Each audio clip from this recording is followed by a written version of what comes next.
Gilmando, krahu i djathtë i Ervin Saljanit, ka qenë në fushat si bodyguard dhe financues për ministrin Gonxhe. Çuni xhajës së këtij që u plagos është Erges Sheqeri, drejtori i IKMT-s, ky që prish lokalet.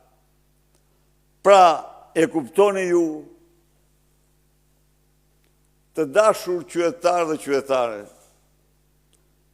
kjo dëshmon se narkopolicia është e tëra në funksion të krimit dhe se Gilmando, Dani dhe Mustafa Sheqeri apo Muç Shaljani ishin lejtnant kryesor të ministrave të kabinetit të Ramaduros, Ervin Hoxhës dhe Blendi Gonxhës.